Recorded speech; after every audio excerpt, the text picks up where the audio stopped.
Youth Congress working president Binu ചുള്ളിയിലിനെതിരെ മാനനഷ്ട case. മന്ത്രി സജി ചെറിയാന്റെ പരാതിയിലാണ് നടപടി. മന്ത്രിക്കെതിരെ ആലപ്പുഴയിൽ ബിനു നടത്തിയ പ്രസംഗത്തിൽ ചെങ്ങന്നൂർ പോലീസാണ് കേസെടുത്തത്. ലഹരിക്കടത്ത് കേസിലെ ആരോപണ വിധേയന്റെ കാർ സജി ചെറിയാൻ തെരഞ്ഞെടുപ്പ് കാലത്ത് ഉപയോഗിച്ചു എന്നായിരുന്നു ആരോപണം. അമൽ സുരേന്ദ്രനാണ് കൂടുതൽ വിവരങ്ങളുമായി ചേരുന്നത്.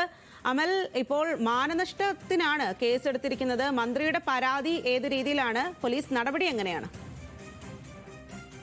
സ്വാതി, മറ്റൊരു നിയമസഭാ തെരഞ്ഞെടുപ്പ് പടിവാതിൽക്കൽ എത്തി നിൽക്കുമ്പോൾ കഴിഞ്ഞ വട്ടം നിയമസഭാ തെരഞ്ഞെടുപ്പിൽ പ്രചരണത്തിന് വേണ്ടി മന്ത്രി സജി ചെറിയാൻ ലഹരിക്കടത്ത് കേസിൽ ആരോപണ വിധേയനായിട്ടുള്ള ഒരാളുടെ കാർ ഉപയോഗിച്ചു എന്നൊരു അധിക്ഷേപപരമായിട്ടുള്ള ആരോപണമായിരുന്നു കഴിഞ്ഞ ദിവസം നടന്ന ഒരു രാഷ്ട്രീയ പരിപാടിയിൽ യൂത്ത് കോൺഗ്രസിന്റെ വർക്കിംഗ് പ്രസിഡന്റ്മാരിൽ ഒരാളായ ബിനു ചുള്ളിയിലിന്റെ ഭാഗത്തു നിന്ന് ഉണ്ടായത്. ഇതിനെതിരെയാണ് സജി ചെറിയാൻ ഇപ്പോൾ ചെങ്ങന്നൂർ പോലീസിൽ പരാതിപ്പെട്ടിരിക്കുന്നത്. കലാപാഹ്വാനത്തിന് കേസെടുത്തിരിക്കുകയാണ് പോലീസ്. ഇദ്ദേഹത്തിന്റെ പരാതിയിൽ ബിനു ചുള്ളിയിലുമായിട്ട് വിശദാംശങ്ങൾ തേടുവാനാണ് പോലീസിന്റെ ഇപ്പോഴത്തെ തീരുമാനം.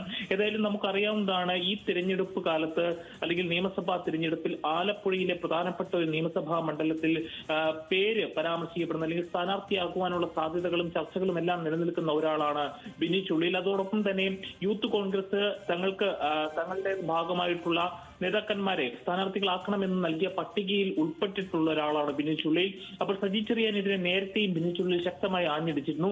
അപ്പോൾ ഇങ്ങനെ ഒരു പരാതി കൂടി സജി ചെറിയാന്റെ ഭാഗത്ത് നിന്ന് ബിനു ചുള്ളിനെതിരെ വന്നിരിക്കുന്നു എന്നതാണ് രാഷ്ട്രീയമായ കൗതുകം സൃഷ്ടിക്കുന്നത്. സ്വാതി. ശരി അമൽ.